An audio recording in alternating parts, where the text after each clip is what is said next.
नमस्कार मित्रांनो, लक्ष्मीच्या पावलांनी या मालिकेच्या आजच्या भागामध्ये कला, काजल, संगीता, कलाचे बाबा हे सगळेच आता इकडे हॉस्पिटलमध्ये निघून चाललेले असतात. आता ते इकडे बाहेर येतात आणि बाहेर येऊन बसतात. सरोजने त्यांना तिकडनं जायला सांगितलेलं असतं, पण अद्वैतच्या जवळनं कलाचा काही पायच निघायला तयार नसतो. इकडे त्याच्यानंतर कलाचे बाबा आता कलाला म्हणत असतात, कला बाळा ऐक माझं, आता तू ना घरी चल. इकडची काय परिस्थिती आहे, अद्वैत रावांना शुद्ध आली की नाही ते कळवत राहू आम्ही तुम्हाला. पण कसं आहे माहिती का, तू जर इथे राहिली ना तर उगाचच वाद होतात. कला आता रडतच तिच्या बाबांना म्हणत असते, अहो बाबा असं कसं बोलू शकता तुम्ही, अहो मी घरी नाही जाऊ शकत. अहो तुम्हीच विचार करा, मला घरी चैन तरी पडेल का. ज्या माणसाने आत्ता थोड्या वेळापूर्वी आगीत उडी मारून माझा जीव वाचवला, त्या माणसाला असंच सोडून मी घरी जाऊ असं म्हणताय का तुम्ही. आणि फक्त एकदाच नाही तर दोनदा त्याने उडी मारली. त्याने स्वतःची जीवाची पर्वा देखील न करता अंबाबाईच्या फोटोसाठी दुसऱ्यांदा आगीमध्ये उडी मारली आणि त्याला सोडून मी घरी जाऊ. इकडे आता कलाचे बाबा कलाला म्हणत असतात, कला तू अजिबात काळजी करू नकोस, आई अंबाबाई आहे आपल्या बरोबर. ती अद्वैतरावांना या संकटातून नक्की बाहेर काढेल. माझा अंबाबाईवरती विश्वास आहे, ती सतत आहे त्यांच्या बरोबर. याच्यावरती आता कला सुद्धा आता म्हणत असते की मला सुद्धा त्याच्या बरोबर राहायचंय. मला एक क्षण सुद्धा त्याला नजरेआड नाही करता येणार आणि त्याच्या अशा अवस्थेमध्ये तर अजिबात नाही. कला आता अद्वैतच्या जवळनं कुठेही जायला तयार नसते. कला स्पष्टपणे सांगून टाकते, मी इकडनं कुठेही जाणार नाहीये. पण मात्र कलाचे बाबा आता कलाला म्हणत असतात की ते सगळं खरं आहे, पण इथे तुला कोणी आतमध्ये सुद्धा जाऊ देत नाहीये. पण मात्र कला म्हणत असते की बाबा त्याने काय फरक पडतो, मला फक्त त्याच्या तब्येतीशी देणं घेणं आहे. मला कोण आज सोडतंय कोण नाही याच्याशी नाही. मी हवं तर इथेच बसून राहील, पण मात्र इकडनं कुठेही जाणार नाही. तेवढ्यात आता तिथे सोहम येतो आणि सोहम कलाला म्हणतो की वहिनी मी तुला घरी सोडू का. पण मात्र कला म्हणत असते की नाही सोहम, मी त्याला सोडून कुठेही जाणार नाहीये. सोहम आता म्हणत असतो, अगं वहिनी तुझी स्वतःची अवस्था तरी बघ ना. कला आता त्यांना म्हणत असते की तुम्ही प्लीज कोणीही मला फोर्स करू नका आणि घरी जायला सांगू नका. सोहम आता तू ना माझं एक काम कर, तू ना त्याच्याजवळशी सतत बसून राहा. त्याला काय होतंय, त्याला काय नाही होतंय, तू शुद्धीवरती येतोय की नाही हे सगळं तुम्हाला कळवत राहा. म्हणजे बघ डॉक्टर येऊन जातील, नेमकं डॉक्टर काय म्हणताय ना ते सुद्धा मला सांग. आता त्याला काय होतंय ते जर मला कळलं नाही ना तर मला आणखीनच त्रास होईल. आता सोहम सुद्धा आता कलाला म्हणत असतो, वहिनी ठीक आहे तू काळजी करू नकोस, मी थांबतो दादा बरोबर आणि तिकडे जे काय होतंय ना ते मी तुला नक्की कळवत राहील. पण मात्र तू तुझी स्वतःची काळजी घे. तर आता सोहम काजलचा आणि सगळ्यांचा निरोप घेतो आणि इकडे अद्वैतकडे आतमध्ये निघून जातो. कला मात्र अद्वैतच्या टेन्शनमध्ये खूपच बिथरून गेलेली असते. इकडे सरोज सुद्धा आता अद्वैतला त्या काचेच्या दरवाजामधनं बघत असते आणि अद्वैतला असं पडलेलं पाहता ती सुद्धा खूप रडत असते. सरोज आता अद्वैतला म्हणत असते, बाळा तू लवकर बरा हो, तुला अशा अवस्थेमध्ये निश्चिंत पडलेलं मला नाही बघवत आहे. त्यानंतर आता इकडे दुसरीकडे घरी आबा सुद्धा खूप टेन्शनमध्ये असतात. पण मात्र नैना, राहुल, रोहिणी यांना काहीच फरक पडलेला नसतो. आबा टेन्शनमध्ये असतात आणि इकडे तिकडे चक्रा मारत असतात. आबा आता म्हणत असतात की तिकडे नेमकं काय घडलं हे काहीच कळायला मार्ग नाहीये. राहुल आता आबांना म्हणत असतो की आबा आपल्याला कोणाचा फोन नाही आला म्हटल्यानंतर तिथे सगळं ओके असेल. आबा आता म्हणत असतात, राहुल एक काम कर ना, त्याच्या परीस तू आता हॉस्पिटलमध्ये जा आणि चेक कर, म्हणजे प्रत्यक्ष तिथे काय घडतंय ना ते आपल्याला कळलं. राहुल आता म्हणत असतो, आबा असं कसं, सोहम आहे तिकडे, सरोज मामी आहे, मी त्यांच्यापैकी कोणाला तरी फोन करून विचारतो. राहुल आता फोन करायला लागतो, पण मात्र आबा राहुलला म्हणतात की राहुल अरे सोहम लई लहान आहे आणि तो सुद्धा या गोष्टीमुळे बिथरला असेल आणि मी जर सरोजला विचारायला फोन केला तर ती कलाच्या विरोधामध्ये बोलणार, समजा राग ती तिच्यावरती काढणार. त्यापरीस तू तिथे जाऊन बघ ती काय चाललंय. कंटाळलेला सोहम मात्र म्हणत असतो, मी आत्ता तिकडे जाऊ. अहो आबा जर अद्वैतला काही झालं तर ते कळवतील ना, थोडासा धीर धरा. राहुलचं असं हे उलटं बोलणं पाहता आबा लगेच आता राहुलवरती ओरडत म्हणतात की अरे काही काय बोलायलायस, तुला जायचं नसेल ना तर तसं स्पष्टपणे सांगून टाक, पण मात्र असं काहीही बोलू नकोस, मी जातो आता तिकडे. आबा जायला लागतात तर राहुल लगेच आता आबांना थांबवतो आणि त्यांना म्हणतो की आबा जातो मी, फक्त मी तुमच्यासाठी तिकडे जातोय. राहुल सुद्धा जायला लागतो तर नैना लगेच राहुलला थांबवते आणि त्याला म्हणते की राहुल थांब, मी सुद्धा येते तुझ्या बरोबर. असू देत मी येते तुझ्या बरोबर. आणि अशा परिस्थितीमध्ये कोणाची कशी मदत लागेल ना काही सांगता येत नाही. उलट जितकी माणसं ना तितकी जास्त मदतच होईल. इकडे नैना आता राहुलला हळू आवाजामध्ये म्हणते, अरे काय माहिती का, मला तिकडे येऊन ना जरा ड्रामा बघता येईल म्हणून मला यायचंय. तशीही इथे एकटी बसून मी बोरच झालीये. तर मग आता राहुल आणि नैना दोघेही तिकडे निघून जातात. त्यानंतर आता इकडे दुसरीकडे हॉस्पिटलमध्ये अद्वैत शुद्धीवरती येत नाहीये म्हटल्यानंतर कला, तिचं अख्खं खरे कुटुंब, सरोज सगळेच खूप टेन्शनमध्ये असतात.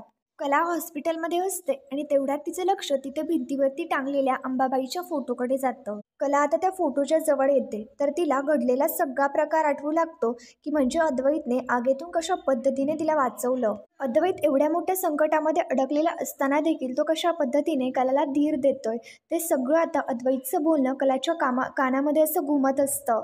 अद्वैत आता आगीशी खेळत खेळत त्याने कशा पद्धतीने अंबाबाईचा तो फोटो बाहेर काढला ते सगळं आता कलाला एकदम स्पष्टपणे आठवत असतं आणि त्या गोष्टीचा विचार करता कलाला तर आणखीनच रडायला येत असतं. इकडे आता कला अंबाबाई समोर हात जोडते आणि तिला म्हणू लागते की हा अद्वैत माणूस म्हणून खरंच खूप चांगला आहे. माझ्या दुकानाला आग लागल्यानंतर दुसरा कुठलाही विचार न करता फक्त माणुसकीच्या नात्याने तो आम्हाला मदत करत होता. आता जोपर्यंत तू चांदेकरला बरं करत नाही ना तोपर्यंत मी इथून कुठेही जाणार नाहीये. तो मला मदत करायला आला होता. माझ्या दुकानाला आग लागली म्हणून तो माझ्याकडे आला होता. जर तू त्याला बरं नाही केलंस ना तर मी स्वतःला माफ नाही करू शकणार. तुला त्याला बरं करावंच लागेल कारण तू तुझाच फोटो आणण्यासाठी आटापिटा करत होता. तुझी कृपादृष्टी त्याच्यावरती कायम ठेव. अगं आई त्याला होतं तसं परत बरं कर. कला आता देवी आईकडे रिक्वेस्ट करत तिला आता गाराणं घालत असते की त्याला शुद्धीवरती आण. संगीता कलाचे बाबा दोघी आता खूप रडत असतात आणि ते सुद्धा अद्वैतच्या विचारांमध्ये असतात. त्यानंतर इकडे सोहम शांतपणे बाहेर बसलेला असतो. सोहमसुद्धा खूप बिथरून गेलेला असतो तर काजल सोहमकडे येते आणि त्याच्या खांद्यावरती हात ठेवत त्याला धीर देते. काजलसुद्धा आता सोहमला शांत करण्याचा प्रयत्न करते. इकडे आता सरोज म्हणत असते, अरे अद्वैत तू का गेलास तिला वाचायला? मी बरोबर प्लॅन केला होता तिला अडकवण्याचा. सगळं नीट झालं असतं. तिला अद्दलसुद्धा घडली असती. तू मध्येच तिच्या मदतीसाठी गेला आणि सगळं स्वतःवरती शेकवलंस. मला कळतच नाहीये की त्या मुलीचा तुला एवढा का पुळका येतो. आता पुढे काय होईल याची कल्पना डॉक्टरांना सुद्धा नाहीये आणि आता अशा वेळेला आम्ही सगळ्यांनी काय करायचं? या सगळ्याचं मी स्वतःचं किती मोठं नुकसान करून घेतलं. आता हे सगळं त्या मुलीमुळे होतंय. ही गोष्ट तुला कळली ना तर फार बरं होईल. आणि अद्वैत तुला का समजत नाहीये? ती मुलगी फक्त तुझं नुकसानच करतीये. त्यानंतर आता इकडे दुसरीकडे घरी आबा अद्वैतची खूपच काळजी करत असतात. तर मग तेवढ्यात तिथे रजनी आबांकडे येते आणि आबांना म्हणते की आबा तुम्ही नका टेन्शन घेऊ. अंबाबाई ना सगळं ठीक करेल. आणि रजनी आता आबांना पिण्यासाठी पाणी देते. आबासुद्धा पाणी पितात आणि शांत होतात. त्यानंतर आता इकडे दुसरीकडे कला काजलकडनं तिचा मोबाईल घेते आणि त्याच्यानंतर सोमला काजलच्या मोबाईलवरनं व्हिडिओ कॉल करते. तर मग सोम आता इकडे सरोजच्या बाजूला असतो. त्याच्यामुळे सोम त्याचे हेडफोन्स घालतो आणि आता व्हिडिओ कॉलवरती इकडे कलाला विचारतो, हा बोल वहिनी काय झालं? याच्यावरती कला आता म्हणत असते, सोम कसा आहे तो? मला एकदा बघू दे ना त्याला. शुद्धीवरती आला का तो? याच्यावरती सोम आता म्हणू लागतो की वहिनी तू शांत हो. दादाला अजूनपर्यंत शुद्ध आलेली नाहीये पण मात्र तो ओके. बरं थांब मी तुला दाखवतो. सोम आता सरोजची नजर चुकवत चुकवत आता अद्वैतला त्या काचेतून दाखवतो.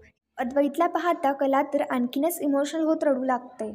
आणि अद्वैतला पाहतच असताना तेवढ्यात कलाला रिक्षामध्ये घडलेलं अद्वैतचं बोलणं आठवत असतं. म्हणजे अद्वैतला जेव्हा अस्थमाचा अटॅक आला तेव्हा त्याला कशा पद्धतीने त्रास होत असतो ते सगळं आता कलाला आठवतं. सोम आता दाखवतच असतो पण मात्र तेवढ्यात अद्वैत आता हालचाल करतो. त्याला त्रास होऊ लागतो तर सिस्टर ते सगळं पाहते आणि ते डॉक्टरांना बोलवत बोलवत ओरडत ओरडत जाते की डॉक्टर इट्स इन इमर्जन्सी. आता इकडे ते बोलणं आता कलासुद्धा ऐकते. कला लगेच सोमला म्हणू लागते, सोमारी ती नर्स असं का म्हणतीये? वॉर्डमध्ये नेमकं कसली इमर्जन्सी आहे? मी वरती येऊ का? तिथे सरोज असते. त्याच्यामुळे सोमला काहीच बोलता येत नसतं. तर सोम आता शांतपणे कलाला म्हणतो, अगं वहिनी 2 मिनटं थांब, डॉक्टर येत आहेत, मी तुला कळवतो. सोम आता व्हिडिओ कॉलवरती कलाला तर सगळं काही दाखवतच असतो. तेवढ्यात डॉक्टर आता येतात आणि ते अद्वैतला चेक करू लागतात. सरोजसुद्धा आता अद्वैतला पाहत असते. सोम आता कलाला दाखवतो आणि म्हणतो, हे बघ डॉक्टर चेक करतायत, काय होतं ना मी तुला कळवतो. त्याच्यानंतर इकडे डॉक्टर तर अद्वैतला चेकच करत असतात. आता इकडे डॉक्टर अद्वैतला चेक करून बाहेर येतात. सरोज लगेच विचारते, काय झालं डॉक्टर, काही इमर्जन्सी होती का? याच्यावरती डॉक्टर आता म्हणतात की नाही, काळजीचं काहीही कारण नाहीये, चांदेकरांना शुद्ध आली आहे. तर हे ऐकल्यानंतर तर सोहम सरोज यांच्या सगळ्यांनाच खूप आनंद होतो आणि कलासुद्धा व्हिडिओ कॉलवरतीच असते. ते सगळं कलासुद्धा ऐकते आणि ते ऐकल्यानंतर तिलासुद्धा खूप आनंद होतो. कला आता फोन बंद करते. इकडे अंबाबाईच्या फोटोजवळ येते आणि आनंदी होत अंबाबाईच्या फोटोचे आशीर्वाद घेऊ लागते. संगीता, कलाचे बाबा, काजल यांना सुद्धा खूप आनंद झालेला असतो. इकडे डॉक्टर आता अद्वैतला चेक करत असतात. सरोज आता लगेच सोमला म्हणते की डॉक्टर बाहेर आले ना तर आपण लगेच त्याला भेटायला जाऊयात. मी आता त्याच्या शेजारीच बसून राहणार आहे. मी त्याच्यापासून कुठेही हलणार नाहीये. तेवढ्यात आता कलाचे बाबा संगीता हे सगळेच तिथे येतात. कला आता सोमला म्हणते की शुद्ध आली ना त्याला, भेटू शकतो का आपण त्याला. तिथे आता नैना आणि राहुल दोघी आलेले असतात. सोम आता म्हणतो की डॉक्टर जस्ट म्हणाले की त्याला शुद्ध आली आहे. सरोज मात्र आता खूपच रागारागाने त्यांच्याकडे बघत असते. सरोज आता कलाला म्हणते अद्वैतला शुद्ध आली आहे, पण ज्या क्षणी तू इकडनं निघून गेलीस ना त्या क्षणी त्याला शुद्ध आली. याचा अर्थ तुला कळतोय का की अजून वेगळ्या शब्दात सांगू. सोम आता सरोजला समजावून सांगू लागतो, पण मात्र सरोज काय सोमचं काहीच ऐकत नाही आणि त्याला बोलण्यापासून शांत करते. सरोज आता म्हणू लागते तुला अद्वैतला खरंच बरं होऊ द्यायचंय की स्वतःचं म्हणणं खरं करण्यासाठी इथे थांबायचंय. हे बघ तू आत्ता माझ्याशी ना कुठलाही वाद घालू नकोस. हे बघ आत्ताच्या आत्ता तू इकडनं निघून जा. तू त्याच्या आसपास असली ना तरीसुद्धा त्याला त्रास होऊ शकतो, अशी मला भीती वाटायला लागली आहे. तू आता त्याच्या वाऱ्याला सुद्धा उभी राहू नकोस. मी हवं तर तुझ्यासमोर हात जोडते, पण मात्र प्लीज तू इकडनं निघून जा. इकडे आता हे सगळं पाहता नैना लगेच शांतपणे राहुलला म्हणते राहुल बघ, घरी बसून गेम खेळण्यापेक्षा ना हा गेम पाहण्यामध्ये जास्त इंटरेस्टेड आहे. बरं झालं तू माझ्याबरोबर इथे आलास. हे बघ इथे येऊन ना तुला बघ मस्त शो बघायला मिळतोय. राहुल आता म्हणतो हुशार आहेस. याच्यावरती आता लगेच नैना म्हणते आधीपासूनच म्हणून मी तुला म्हणत असते की माझं ऐकत जा. आता बघ पुढे काय मज्जा येते ते.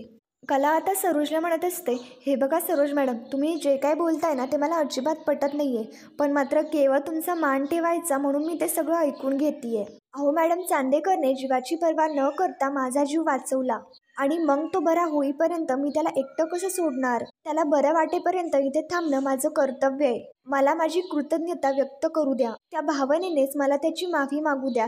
मला फक्त एकदा त्याला भेटू द्या. याच्यावरती आता सरोज म्हणत असते आय एम सो सॉरी, पण मात्र तू त्याला नाही भेटू शकत. मी तुला त्याला भेटूच देणार नाही. आणि तुला जर कृतज्ञता वगैरे व्यक्त करायची असेल ना तर स्वतःला आत्ताच्या आत्ता इकडनं गायब कर. संगीता सुद्धा आता रडतच सरोजला म्हणत असते अहो सरोज मॅडम, असं काय करताय. हे जे काही घडलं ना त्या सगळ्यामध्ये अद्वैतरावांनी स्वतःच आमच्या कलेला साथ दिली आणि माझ्या कलेने अद्वैतरावांची साथ दिली. त्यांनी दोघांनी नवरा बायको म्हणून कर्तव्य निभावलं. अहो त्यांची आयुष्यभरासाठी एकमेकांना साथ आहे आणि आता या घडीला त्यांना तिची गरज आहे. संगीता सुद्धा आता सरोज समोर हात जोडत असते, पदर पसरत असते आणि म्हणत असते की माझ्या कलाला अद्वैतरावांना भेटू द्या. पण मात्र सरोज संगीताला म्हणते की मिसेस खरे बाद झालं ना आता, तुमची नाटकं ना बंद करा आणि आत्ताच्या आत्ता तुम्ही सुद्धा तुमच्या मुलींबरोबर इकडनं निघून जा. तुम्ही जसा तुमच्या मुलींचा विचार करताय ना तसंच मी माझ्या मुलाचा विचार करतेय. त्याच्यासाठी काय चांगलं आहे काय वाईट आहे ना याचा विचार करतेय. आज तुमची मुलगी हॉस्पिटलमध्ये असती आणि तिला जर काही झालं असतं तर. पण मात्र संगीता सरोजला म्हणत असते की सरोज मॅडम, मी तुमच्यासमोर हात जोडते, पण असं काही वेडवाकडं बोलू नका. सरोज म्हणत असते तुम्हाला विचारसुद्धा असह्य होतोय, पण मात्र मी हे सगळं सहन करतीये. कला आता म्हणत असते की सरोज मॅडम, तुम्ही माझ्यावरती वाटेल तसे आरोप करा, पण मात्र माझं त्याच्याजवळ असल्याने त्याची तब्येत बिघडती हा मात्र तुमचा गैरसमज होतोय. तर सरोजसुद्धा आता कलावरती भयंकर चिडलेली असते आणि तिला म्हणत असते तू ना आता शांतच बस. गेल्या वर्षभरामध्ये तुझ्यामुळे माझ्या मुलाला खरंच खूप त्रास झालाय. आधी मानसिक त्रास झालाय आणि आता शारीरिक त्रास, आणि त्यासाठी मी तुला कधीही माफ करणार नाही. त्याच्यानंतर तेवढ्या डॉक्टर येतात. सरोज लगेच डॉक्टरांना विचारते की काय झालं डॉक्टर. तर मग डॉक्टर आता म्हणू लागतात की काहीही नाही झालेलं, पेशंट आता चांगल्या पद्धतीने रिस्पॉन्स करायला लागलेत. Everything is fine. आता डॉक्टरांचं हे सगळं बोलणं ऐकल्यानंतर सरोजसुद्धा आता डॉक्टरांचे आभार मानू लागते. डॉक्टर आता म्हणू लागतात की पेशंट जर जास्त वेळ तिथे राहिले असते ना तर कंडिशन आणखीच बिघडली असती, पण मात्र त्यांनी दुसरा तिसरा कुठलाही विचार न करता त्यांना रिक्षेमध्ये घालून इथे हॉस्पिटलमध्ये आणलं. त्याच्यामुळे हे सगळं बरंच झालं. याच्यावरती सरोज म्हणत असते की नाही डॉक्टर, तुम्ही काहीतरी चुकीचं बोलताय. केवळ तुमच्यामुळेच आज माझा अद्वैत बरा होतोय. डॉक्टर आता म्हणू लागतात की नाही मिसेस चांदेकर, हे सगळं तुम्ही चुकीचं बोलताय. आज स्पष्ट सांगायचं झालं तर यांच्या मिसेस होत्या, म्हणून आज अद्वैत चांदेकर आपल्यामध्ये आहेत. तुम्हाला जर त्यांना भेटायचं असेल ना तर तुम्ही आतमध्ये जाऊ शकता, पण मात्र त्यांना कुठल्याही प्रकारचा त्रास होणार नाही याची काळजी घ्या. डॉक्टर तिकडनं निघून जातात, पण मात्र सरोजने तर कलाला स्पष्ट सांगितलेलं असतं की तू अद्वैतला भेटू शकत नाहीस. संगीता म्हणत असते बघितलं ना सरोज मॅडम, डॉक्टर काय बोलून गेले ते. कलामुळे आज अद्वैतराव आपल्यात आहेत. याच्यावरती आता सरोजचा काही विश्वासच नसतो आणि सरोज म्हणत असते की माझा काय याच्यावरती विश्वास नाही आहे आणि हिच्यामुळे काहीही झालेलं नाही आहे, पण मात्र हिला त्याला काय भेटता येणार नाही. तर मित्रांनो, आता पुढील भागामध्ये आपण पाहणार आहोत कलाला आता काहीही करून अद्वैतला भेटायचं असतं आणि तिचा जीव त्याला भेटण्यासाठी खूपच तळमळत असतो.